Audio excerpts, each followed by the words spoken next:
This segment brought to you by Sure Crop, liquid crop nutrition delivered right to your farm. Traveled to Western Kansas today, Hoxie, Garden City, really putting forward a new vision for the Ogallala Aquifer.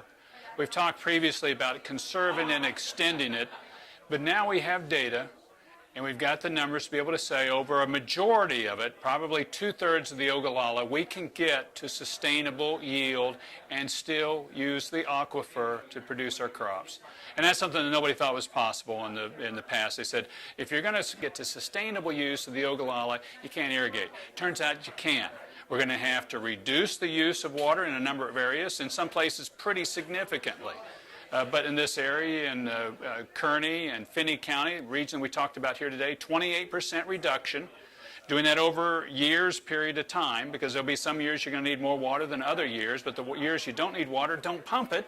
Several farmers in our area, including myself, and we got talking about that we need to conserve our water because that's our long-term resource to grow feed and really make a living out here. A lot of it is related to the Ogallala Aquifer. So we went together to form what is now called a LEMA. Had some special legislation, ended up getting passed with the help of Governor Brownback and several others. We actually developed a water conservation plan that fits our county, and it has some steps in it.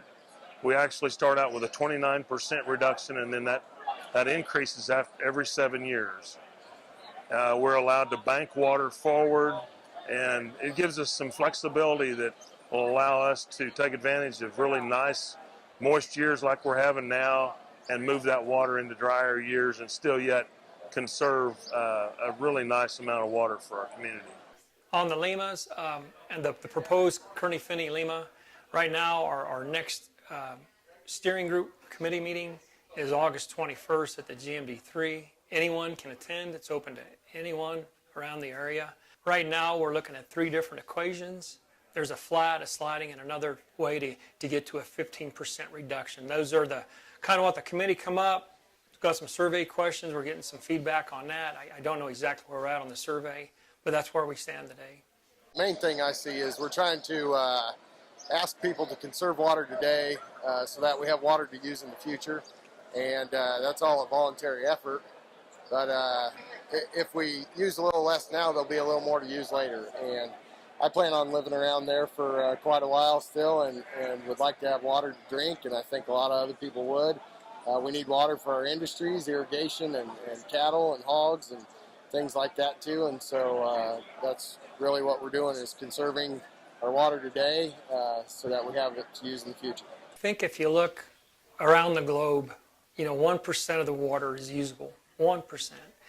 And we have in our proposed KFL, we're the only place like it in the state of Kansas. We have surface water. We have not, and like I said, it's not all year long, but we do have surface water. To get to sustainability, we're at 28%. We're looking at a 15% reduction on this proposed LEMA.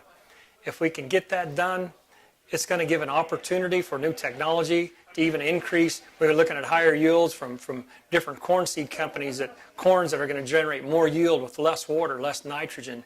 We've got to create that opportunity. We have to leave that opportunity for our future generations. So I really applaud those leaders that have stepped up and have done it themselves and proven that you can still irrigate and we can get to sustainable yield.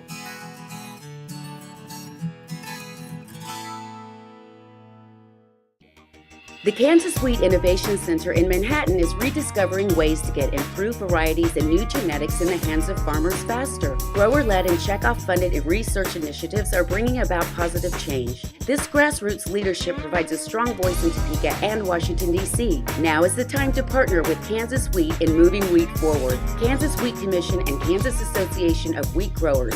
Farmers investing in their future and yours. Log on to rediscoverwheat.org.